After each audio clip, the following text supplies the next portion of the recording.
Hello again, this is Dave, W7UUU, just showing you my kind of steampunk 1939 minute impulse master clock. Begins its life with a 1939 Stromberg Carlson minute impulse clock. That's a clock that uses a solenoid to advance 1 minute at a time, just like that.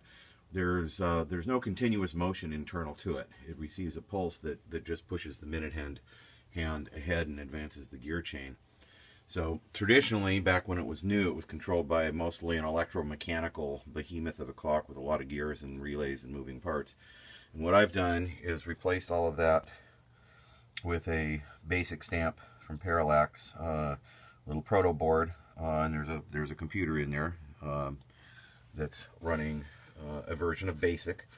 And the program that I have written causes the clock to count tens of seconds in individual seconds. I didn't have enough room for another display on the board. And then at the 59th minute, it will advance the clock through a switching transistor, which I didn't have room for down below, to a advanced relay, and then it makes the clock advance. Up above, I've got 36 volts coming in from a power supply. This block just is to monitor the voltage at 36.5, just to see the incoming voltage.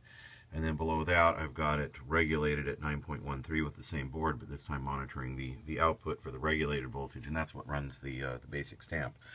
Down below, I can stop the advance if I don't want the clock to go ahead. So, for example, if it's running fast, which it usually doesn't, I can stop it for whatever time I need for it to catch up. Or I can do single advance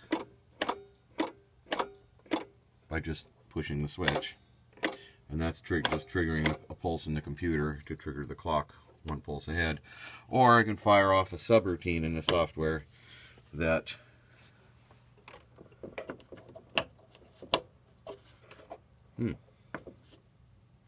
there we go.